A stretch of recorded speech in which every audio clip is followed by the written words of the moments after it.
So something else that's happened in the last year or so with you is you've decided to make health a bigger priority individually to yourself personally. So kudos to that.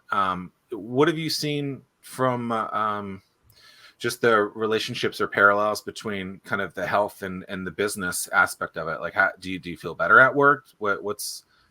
How's that aspect going? Yeah, so a lot more clarity.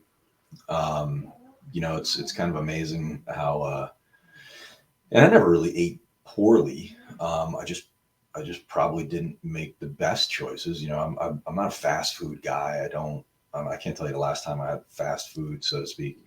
But I just made more conscious decisions with regards to what I was eating. And it paid off. I mean, I lost 30 pounds and, it's, about 7 months, 8 months. And it just, it's behaviors, I used, Noom, like I've told you guys, it's behavior based. So you change your behaviors and as long as you commit, commitment comes before change, right? So I definitely committed to it and I saw a fairly dramatic change, and it's not hard. I feel like I eat all day, and I eat a lot of apples and carrots and things like that. I just eat a lot more fruits and vegetables than I had in the past. And I just stay away from stuff that makes me feel bad or bogs me down. And I've always drank a ton of water. So that was never like an issue. But I scaled back on the amount of like meat that I consume. That had a huge difference. And that's really it. And then just, I said, I got my dog who's, behind here somewhere. I walk, take him for 3-4 walks a day. So I do a couple miles a day with him. And that's the time I take to, listen to, Zack Miller podcasts and listen to my Audible and things like that. So it helps me clear my head so that, when I come back, I'm a little bit more ready to go.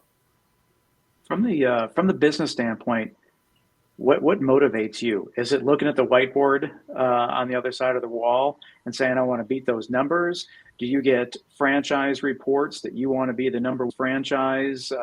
What is it that motivates you? I think everything you said, Tim, is accurate and makes sense. But what truly motivates me is seeing other people successful, and that's not cliche. And I'm not saying that for any other reason, but it truly is. I like to see my people happy. I like to see my staff, doing good things and making money and having fun at work.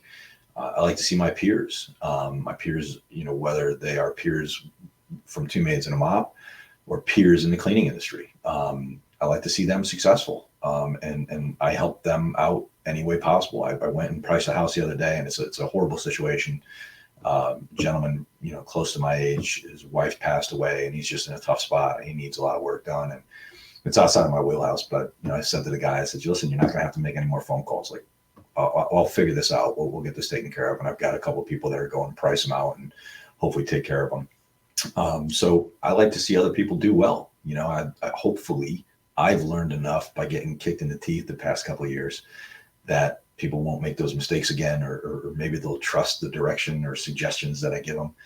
But I like to see, there's a lot of people in this industry. I really don't look at them as competition. There's a lot of business in this area. There's plenty of business to go around. I don't want all of it. I don't want the responsibility of all of it. I want the responsibility of taking my share of it, that I'm comfortable with, and that provides a good living for me and my family and my staff.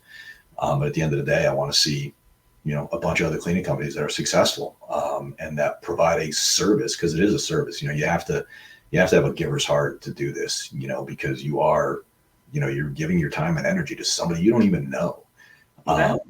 So that's a big deal to me. And that lends itself really well into a program that you have, Cleaning for a Reason. Yeah, super cool program. Tell us about that. Yeah, so Cleaning for a Reason is a not-for-profit. They're actually out of Texas.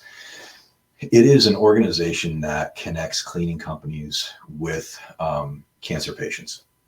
So Cleaning for a Reason, it's great. We've been involved with them since day one. In the lobby of my office, we have a bunch of awards and things like that from them. But we do free cleanings for people battling cancer, men, women, or the families of children battling cancer. We do 2 free cleanings. You get a team of 2 for 2 hours twice. And you can do it today and tomorrow. You can do it, tomorrow and next month. You can do it, a week from today, whatever you want. I mean, we'll figure it out when we got room on schedule, but we're going to come in and we're going to clean your house. Because I don't think people understand the emotional and just, the amount of headspace a dirty house takes, right? So, people walk in their house, if their house is a mess and your house is a mess when you leave, you kind of have a hard time coming back to it at the end of the day. And I know that weighs heavy on a lot of people who, especially, quite honestly, women who are battling cancer. Women have a hard time detaching from the fact that they have to upkeep the house. They have to do these things. It is their traditional role. And while traditional roles have pretty much gone by the wayside and something that certainly doesn't apply in my house. I mean, I do the laundry for crying out loud, and I enjoy it because it's like cutting the grass. I start it and finish it and I can see the progress. But I think a lot of women struggle with that. So when we can go in and do those things, it takes a lot off people's shoulders and allows them time to treat and heal without the extra burden of all these other things that we need to do. So we've donated close to $20,000 in free cleanings over the years, and that's something that we just don't say no. If you're in this territory and you go to cleaningforareason.org and you put your information in and you nominate us as the cleaning company, we're going to take care of that. And if we can't, we're going to find somebody who can. So that's a big deal. I think everybody's been touched by cancer. Everybody has. And so it's something that we can do. And giving back is a big thing. It's great. Super cool. As someone who's been directly involved within the startup community for almost a decade, I want to talk to you about a serious pain point. Spending a ton of time trying to understand the business landscape in the 757. That's time that should be focused on growing the business. At StartWheel, we're here to help you by compiling all of the news you need to know about in one place. Now there's no need to search multiple websites. Just head to startwheel.org and see for yourself. That's startwheel.org.